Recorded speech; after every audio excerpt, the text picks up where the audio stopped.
How is it?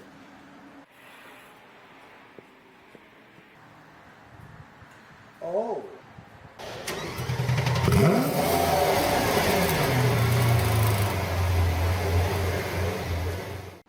All right. So let's say you've got yourself a trailer and it's time to change the wheel bearings and the hubs of that trailer. Well, a lot of times these things use packed bearings.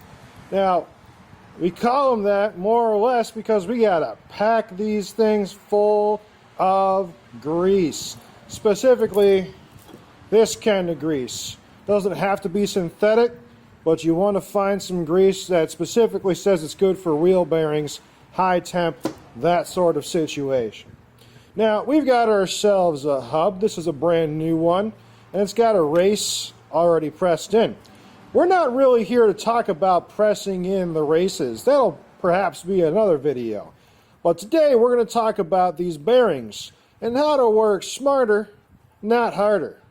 Now, you've probably seen those videos where they talk about putting a glob of the grease on your hand and like packing them in like that. You're basically trying to scoop the grease in between the inner and outer part of this here bearing where the needle bearings are. But there is a much, much easier way to go about it than that, and I think it's just plain worth the money to do it. Now, this is a bearing packer. Let's talk about all this gobbledygook, because boy howdy, it's full of it. Basically, all this at the bottom is grease, right?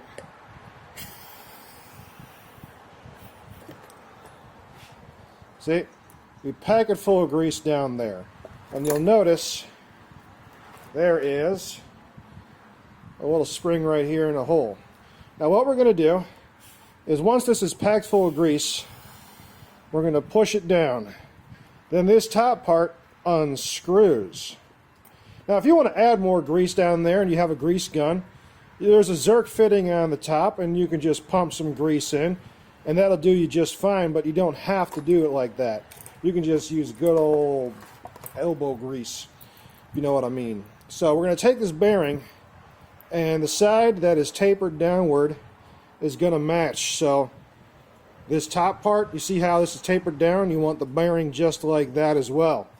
We're going to put the bearing in the center just like such, and the cone on this is going to help seat this bearing in position. And we're going to tighten this down until it's about hand tight.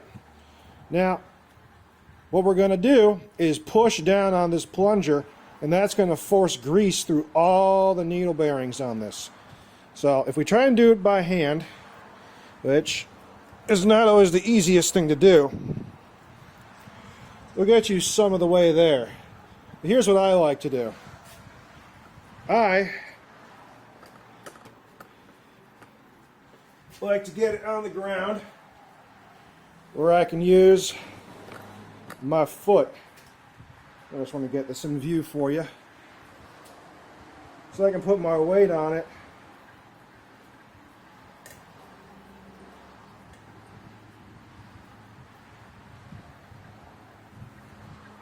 And really force that there in there. So now, let's come back to this here table. So now, we unscrew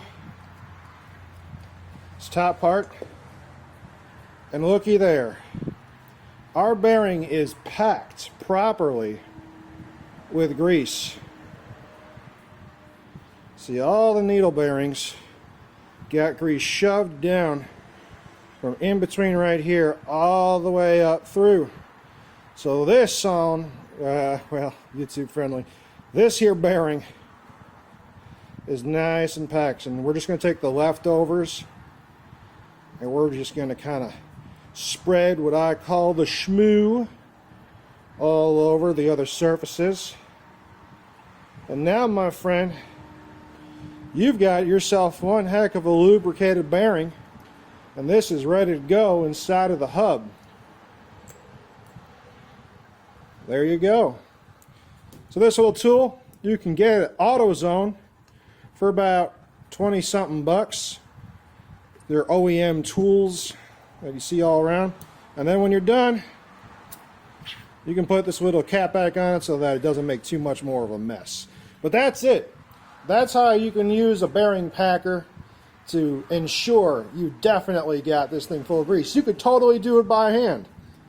But do you really wanna? I mean, I guess if you got yourself a nitrile glove on, it's not so bad, but I think this tool's worth it.